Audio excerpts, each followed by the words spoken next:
শুভ সকাল আমার প্রিয় পরিবার, তোমরা সকলে কেমন আছো? আশা করছি যে যেখান থেকে আমার ব্লগটা দেখছো সকলে ভালো আছো। তোমাদের আশীর্বাদ আর ভালোবাসায় আমি অনেক ভালো আছি। তো বন্ধুরা, এখন বাজে ঘড়ির কাঁটায় ঠিক সকাল 6:45। ঘুমের থেকে উঠে ঘরের বাসি কাজগুলো সেরে চলে গেলাম উঠানে মারুলি দিতে। তারপরে না দেখেছো আমাদের কাঠের উনান, আমি ছিলাম না যে কদিন, এই উনানে আর রান্না বান্না হয়নি। তাই এসে ভাবলাম উনানটা একটু ছাই তুলে পরিষ্কার করে নিই। তাই আর কি হাতায় করে জানো তো ছাইগুলো তুলছিলাম। কারণ কি বলো তো, এতদিন বৃষ্টি হয়েছে, সব বৃষ্টির জল কিন্তু এই উনানের ভেতরে থাকা ছাইগুলো সব করেছিল। তো উনানটা লেপতে গিয়ে দেখি এক নেতায় ধরতে না ধরতেই উনান থেকে যা মাটি ছিল সব খসে খসে পড়ছে। সেই জন্য যেই জায়গাগুলো ফাটা ফাটা ছিল সেই জায়গাগুলোই একটু একটু করে মাটি দিয়ে দিয়ে আগে হাতে করে লেপে নিয়েছি। তারপরে কিন্তু নেতাই করে লেপলাম।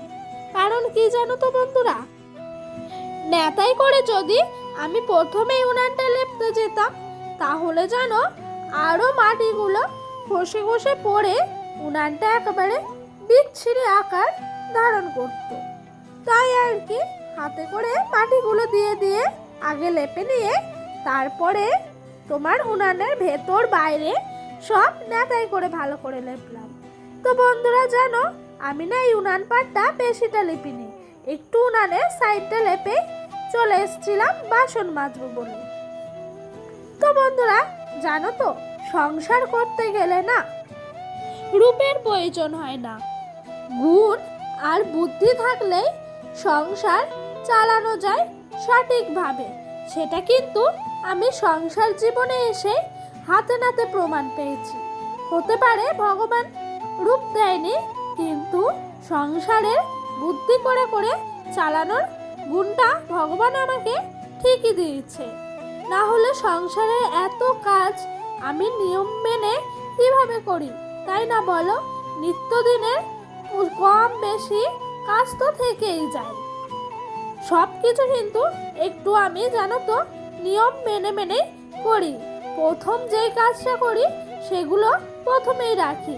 যেমন ধরো, সব ঘরগুলোকে আগে ঝাঁপ দিয়ে নিয়ে নোংরাটা উঠানে ফেলি, তারপরে না মারুলি দিই, তারপর উঠানটা ঝাঁপ দিয়ে নিই। তাহলে কিন্তু নিয়মের মধ্যে কাজগুলো করা হয়।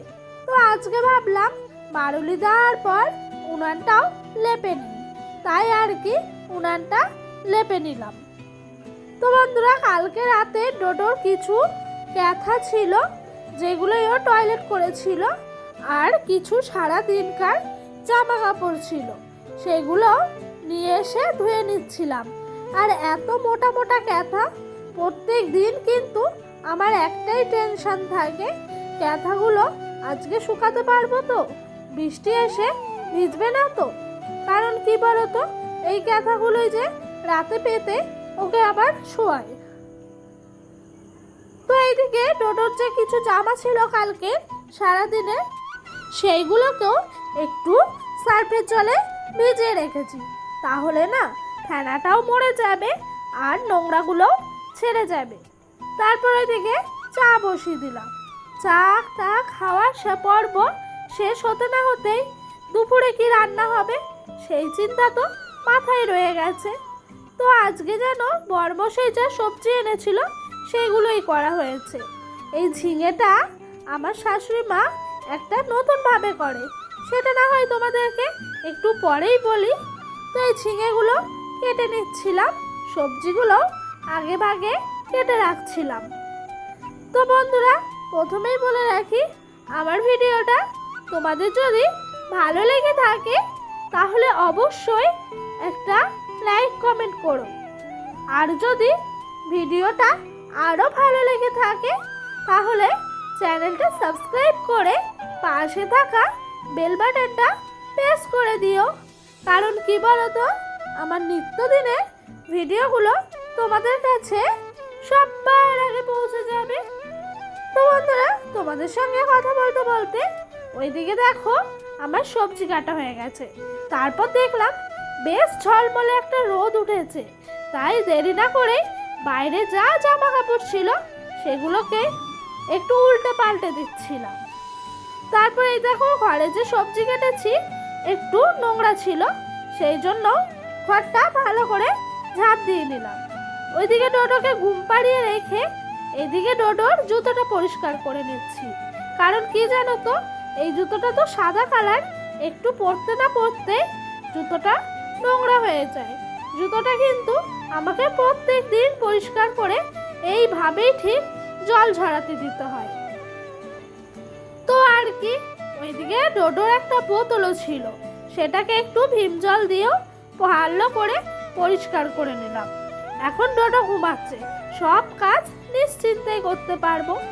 এইদিকে দেখি আমার শাশুড়ি মা রান্না করে নিয়েছেন। তো উনি রান্না করেছে এইদিকে তোমার ডিম দিয়ে আলু দিয়ে বা ডিমের ঝোল, দারুণ হয়েছিল কিন্তু। আর গাছে কিছু আমড়া ছিল, সেগুলো শ্বশুর মশাই পেরে আনাতে শাশুড়ি মা একটু পাতলা করে টক করে দিল। এই গরমে কিন্তু এগুলো খাওয়া খুবই উপকার, জানো তো বন্ধুরা। তো তারপরে বললাম না তোমাদেরকে, আমার শাশুড়ি মা এই ঝিঙে দিয়ে নতুন একটা রান্না করেছে। তো এটা হলো ঝিঙে বটি বলে থাকে, আমি বলি ঝিঙে চচ্চড়ি নারকেল কোড়া দিয়ে। এটা কিন্তু অপূর্ব সুন্দর খেতে হয় জানো। আমি এগুলো বিয়ের পরই প্রথম খেয়েছি। আর এইদিকে খানিকটা কুমড়ো ভেজে নিয়েছে উনি। তো দেখেছো আমাদের বাড়িতে নতুন কল চলে এসছে, ওই যে সরকারের হয় না সজল ধারার কল, ওই কলই আজ আমাদের বাড়িতে ঢুকলো। কল তো চলে এলো, জল কবে পড়বে কে জানে। তোমরা কিন্তু অপেক্ষায় থেকো, এই কলের পাড়ে বসে বসে কাজকর্ম সারবো বলে, আর আমাকে কুয়োর পাড়ে সারতে হবে না। তো সন্ধেবেলা কি খাবো মন চাই, ঘরে ভাবলাম একটু চানাচুর রাখা আছে, তাই আমি আর ডোডো নিয়ে চলে এলাম একটু চানাচুর খেতে। এদিকে দেখেছো ডোডোর যা খেলনা থাকে সব কিন্তু আমাকে রোজ দিনে 10-15 বার করে গুছাতে হয়। এটা একটা রুটিনের মধ্যেই আমার পড়ে যায়। কি আর করব, ছেলে তো এখনো বড় হয়নি, তাই না বলো বন্ধুরা, তাই আমাকেই সব কিছু করতে হয়। তো বন্ধুরা, আজকের ভিডিওটা আর বড় করছি না, এখানেই শেষ করে দিলাম। দেখা হবে